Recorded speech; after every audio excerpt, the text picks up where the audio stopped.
ಗಣಪತಿಗೆ ಶಿರ ಕತ್ತರಿಸಿದಾಗ ಆನೆಯ ಮುಖ ತಂದು ಶಿವನು ಗಣಪತಿಗೆ ಇಟ್ಟು ಪ್ರಾಣ ತುಂಬುತ್ತಾನೆ. ಆದರೆ ಶಕ್ತಿ ತುಂಬಲು ಆಗುವುದಿಲ್ಲ. ಆಗ ಎಲ್ಲ ಶಕ್ತಿ ದೇವತೆಗಳು ಶಕ್ತಿ ನೀಡುತ್ತಾರೆ. ಆದರೆ ಬುದ್ಧಿ ತುಂಬಲು ಯಾರಿಗೂ ಆಗುವುದಿಲ್ಲ.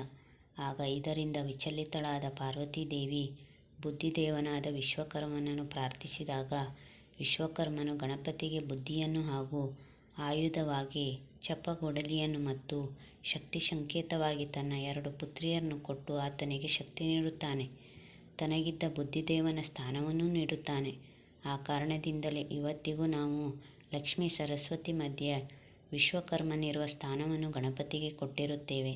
ಅದಕ್ಕೆ ಸಂತುಷ್ಟಗೊಂಡ ವಿನಾಯಕ ಭೂಲೋಕದಲ್ಲಿ ನಾನು ಅವತರಿಸುವಾಗ ವಿಶ್ವಕರ್ಮರ ಮನೆಯಲ್ಲಿ ಹುಟ್ಟುತ್ತೇನೆಂದು, ವಿಶ್ವಕರ್ಮರ ಮನೆಯಿಂದ ಯಾರು ನನ್ನನ್ನು ಕರೆದುಕೊಂಡು ಹೋಗಿ ಪೂಜಿಸುತ್ತಾರೋ ಅವರ ಇಷ್ಟಾರ್ಥಗಳನ್ನು ಈಡೇರಿಸುತ್ತೇನೆ ಎಂದು ವರವಿಟ್ಟಿದ್ದಾನೆ. ಇವತ್ತಿಗೂ ವಿಶ್ವಕರ್ಮರಿಂದ ಮಾಡಿದ ಗಣಪತಿಯೇ ಶ್ರೇಷ್ಠವೆಂದು ಎಲ್ಲರೂ ಹೇಳುತ್ತಾರೆ.